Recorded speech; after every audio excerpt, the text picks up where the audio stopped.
हाँ जी स्टूडेंट्स, ਅੱਜ ਆਪਾਂ ਜਿਹੜਾ ਥਰਡ ਯੂਨਿਟ ਹੈ ਉਹਦਾ ਅਗਲਾ ਟੌਪਿਕ ਸ਼ੁਰੂ ਕਰਨ ਜਾ ਰਹੇ ਹਾਂ ਲਾਜ਼ ਆਫ ਮੋਸ਼ਨ ਦਾ। तो laws of motion, Newton's laws of motion का पहला ला आप पढ़ चुके हैं, फस्ट ला ऑफ मोशन, जिसनों असी ला ऑफ इनर्शिया भी कहने हैं। अज आप सैकेंड ला पढ़ांगे, सैकेंड ला ऑफ मोशन। तो बच्चों सैकेंड ला ऑफ मोशन क्या होता है, की कहा गया न्यूटन ने कि whenever there is a force acting on a body, जदों भी किसी बॉडी के उत्ते फोर्स लगती है, that force is directly proportional to the rate of change of its momentum. P क्या है? P is called the linear momentum. ਹੁਣ मैं शब्द linear momentum क्यों यूज कर रहे हैं, क्योंकि ਅੱਗੇ ਜਾ ਕੇ ਆਪਾਂ मोमेंटम ਦੇ ਦੋ ਪਾਰਟਸ ਹੋ ਜਾਣੇ हैं। दो तरह ਦਾ मोमेंटम होना, एक linear momentum, एक एंगुलर मोमेंटम। एंगुलर मोमेंटम ਨੂੰ L ਨਾਲ ਡਿਨੋਟ ਕਰਦੇ ਆ, ਉਹ ਹੈ ਤੁਹਾਨੂੰ ਨਹੀਂ ਪੜਾਇਆ, ਤੇ ਲੀਨੀਅਰ ਮੋਮੈਂਟਮ ਨੂੰ P ਨਾਲ ਡਿਨੋਟ ਕਰਦੇ ਆ। ਜਦੋਂ there is a linear motion, linear motion means translatory motion. Translatory motion ਦਾ ਮਤਲਬ ਸਟ੍ਰੇਟ ਲਾਈਨ ਦੇ ਵਿੱਚ ਮੋਸ਼ਨ, ਸਿੰਪਲ ਡਾਇਰੈਕਸ਼ਨ ਦੇ ਵਿੱਚ ਸਿੱਧੀ ਬੋਡੀ ਜਾ ਰਹੀ ਹੈ। तो ਜਿਹੜਾ ਮੋਮੈਂਟਮ ਹੁੰਦਾ ਮਾਸ ਇਨਟੂ ਵੈਲੋਸਿਟੀ, ਸੰਵੇਗ, ਉਹਨੂੰ ਆਪਾਂ ਲੀਨੀਅਰ ਮੋਮੈਂਟਮ ਕਹਿੰਦੇ ਆ।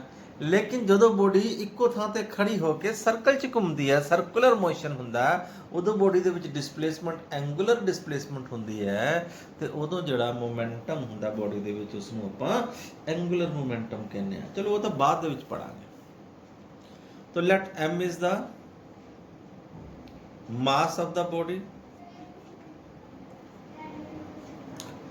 and v is velocity of the body, then लिखा जा सकता है p vector is equal to mass into velocity। then Newton's second law of motion की कहता है f in vector form is directly proportional to rate of change of momentum। then f vector will be is equal to any constant k dp upon dt। जब कि k constant है तो इसकी value कितनी होंदी है SI दे विच 1, किदे SI दे विच। तो फोर्स की वैल्यू क्या रह गया अपने कोल, dp upon dt, rate of change of it's momentum. हाँ जी, तो मास की वैल्यू, मोमेंटम की वैल्यू, p की वैल्यू मास इंटू वेलोसिटी इतने लिखी जा सकती है। तो फोर्स की वैल्यू क्या आ जाएगी, t upon dt of mass into velocity. बच्चों m क्या है, m तो कांस्टेंट है, तो जी चीज़ कांस्टेंट होंगी है उसनों असी बाहर कढ़ लेने होंगे। तो f की वैल्यू क्या आ जाएगी, मास का बच्चों बाहर आ जाएगा, rate of change of its velocity. तो we know dv upon dt ਨੂੰ ਕੀ ਲਿਖਦੇ ਆ ਆਪਾਂ, acceleration. Rate of change of velocity is known as acceleration. ठीक है जी। तो फोर्स की वैल्यू क्या आ जाएगी, mass into acceleration in vector form. Okay, तो इतो ये पता लगता है कि if there is an acceleration acting on a body, ਜਦੋਂ ਵੀ ਕਿਸੇ ਬੋਡੀ ਦੇ ਉੱਤੇ ਐਕਸਲਰੇਸ਼ਨ ਐਕਟ ਕਰਦੀ ਹੈ ਤੇ ਬੋਡੀ ਉੱਤੇ ਫੋਰਸ ਲੱਗਦੀ ਹੈ। If there is no acceleration means there is no force. ठीक है जी, ਇਹ ਸੀ ਆਪਣੇ ਕੋਲ Newton second law of motion. Then ਅੱਗੇ ਆਪਾਂ ਕਰਦੇ ਹਾਂ ਯੂਨਿਟਸ।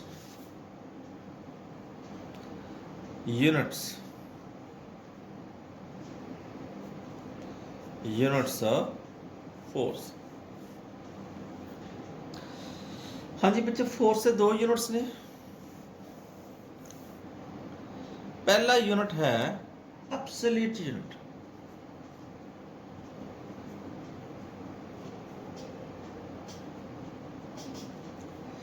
हाँ जी, एब्सोल्यूट यूनिट्स क्या होंगे है, इन SI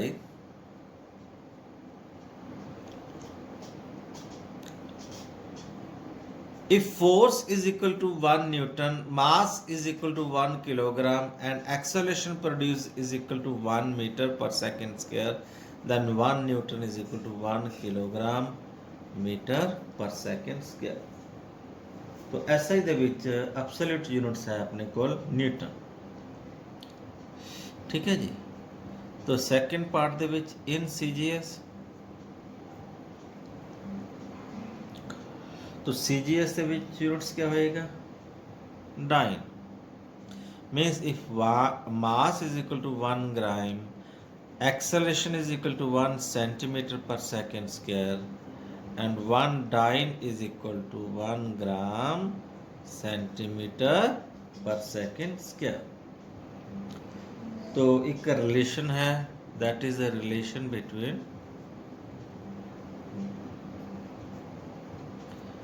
Newton and dyne. Conversion formula थानू पता होना चाहिए, क्योंकि 1 न्यूटन की value 1 kilogram into 1 metre per second square है। 1 किलोग्राम ਨੂੰ ਆਪਾਂ ਲਿਖ ਸਕਦੇ ਹਾਂ 10⁻³ ग्राम, एंड 1 मीटर ਨੂੰ ਆਪਾਂ ਕੀ ਲਿਖ ਸਕਦੇ ਹਾਂ 100 centimetre, means 10⁻² centimetre per second square. तो 1 न्यूटन की वैल्यू क्या आ जाएगी 10⁵ gram centimetre per second square. Gram per centimetre, gram centimetre per second square ਨੂੰ 1 डाइन लिख सकते हैं। तो 1 newton is equal to 10⁵ dyne ਹੁੰਦਾ ਹੈ। ਇਹ ਕਿਹੜੇ ਯੂਨਿਟ ਸੀ, ਐਬਸੋਲੂਟ ਯੂਨਿਟਸ। ਹੁਣ ਅੱਗੇ ਆਪਾਂ ਕਰਦੇ ਹਾਂ ਗ੍ਰੈਵਿਟੇਸ਼ਨਲ ਯੂਨਿਟਸ। ਸੈਕੰਡ ਪਾਰਟ ਇਹਦਾ क्या है,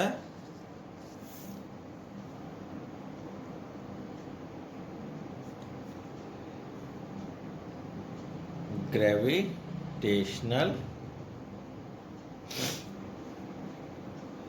यूनिट्स। हाँ जी,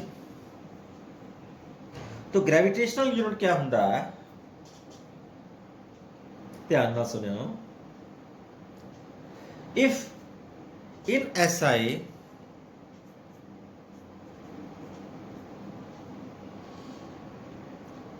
वन किलोग्राम वेट और 1 kilogram force is that much force which when acts on a body of mass 1 kilogram produces an acceleration of 9.8 meter per second square, means acceleration due to gravity।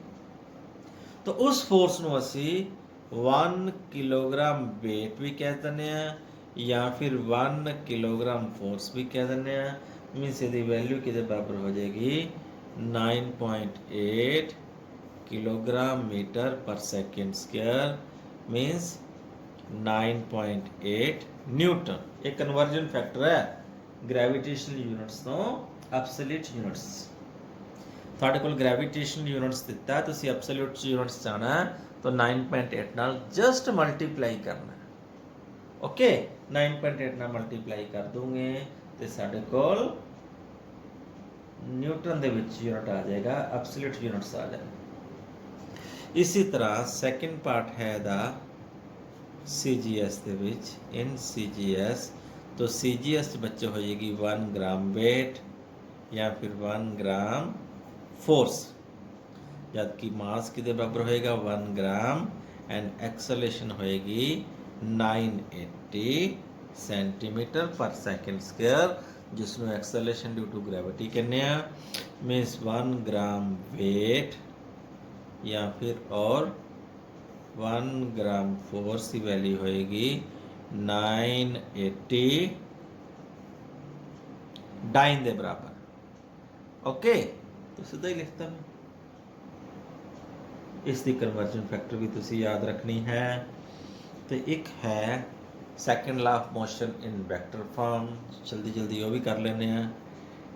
In vector form Newton second law of motion की कहता है कि जेकर अपने को force acceleration बच्चों vector form दी है, means AX I cap plus AY J cap plus AZ K cap, then force जड़ी है इन वैक्टर फॉर्म लिख दिता है F X I cap plus F Y J cap plus F Z K cap. Then लिख सकते हैं force is equal to mass into acceleration. Acceleration means A X I cap plus A Y J cap plus A Z K cap. तो force की value put करके लिखा जा सकता component of force along X axis, इसकी value क्या हो जाएगी mass into acceleration along X axis. F Y की वैल्यू क्या हो जाएगी mass into acceleration along Y axis. And F Z की वैल्यू क्या हो जाएगी mass into acceleration along Z axis. Okay, ये सी अपने कोल Newton second law of motion. हाँ जी, हुण आपां अगे की करते हैं, वेरी वेरी इंपॉर्टेंट टॉपिक है, ध्यान नाल सुन लियो।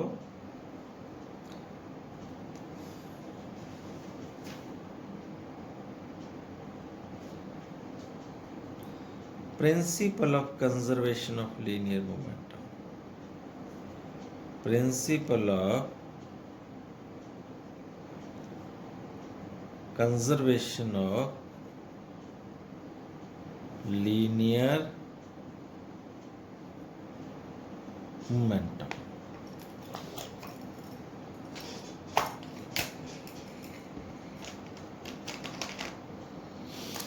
तो मैं लिखन जा रहा है this is very very important. Means exam दे विच कोई टेस्ट होवे इस दे आंदे बहुत ज़्यादा चांसेस, इसमें ध्यान नाल सुन लियो, ठीक है। तो ध्यान नाल सुनो, मैं लिख रहा इन एन आइसोलेटेड सिस्टम, जरूर शब्द लिखना है isolated system.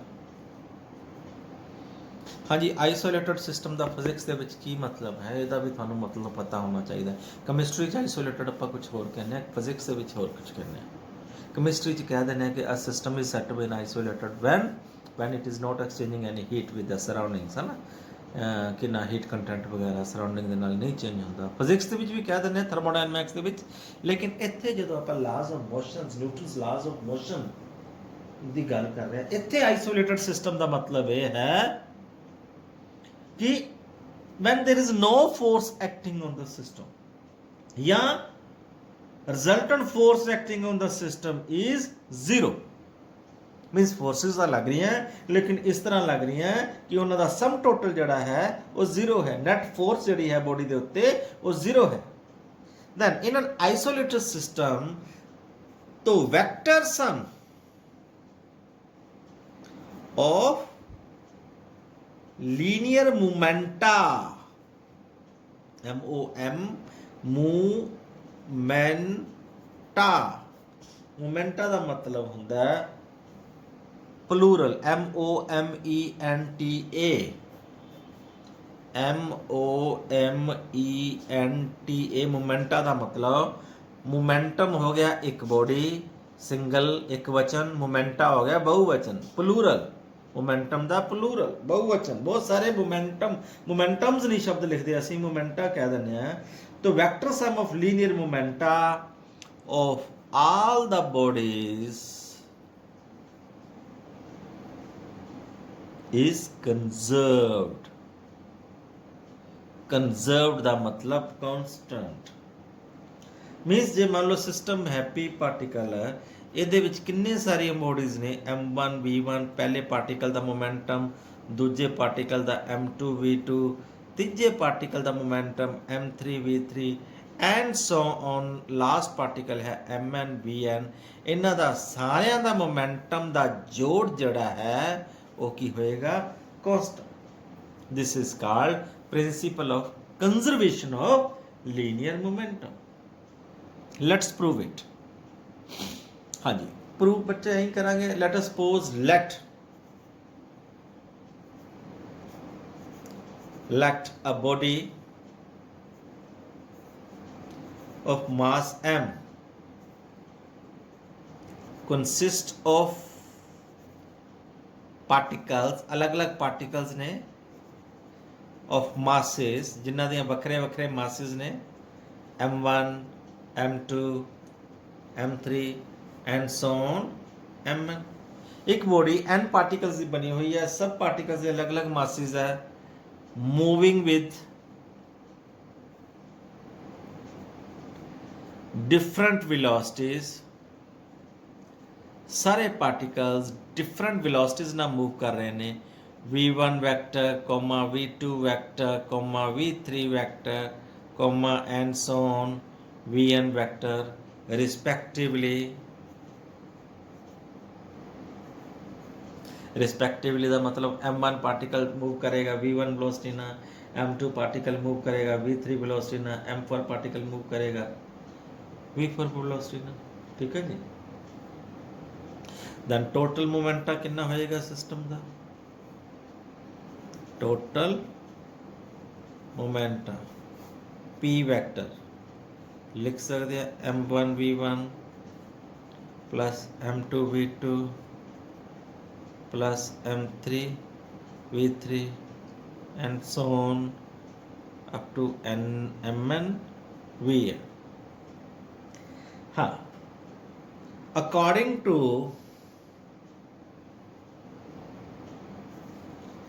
Newton second law of motion,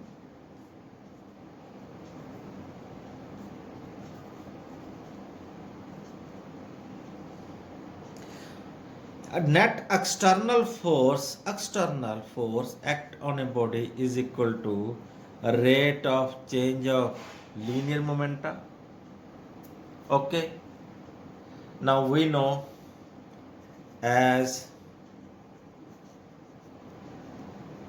system is isolated, क्योंकि सानू पता सिस्टम आइसोलेटेड है, दैन एक्सटर्नल फोर्स की हो जाएगी zero, means no force acting on it.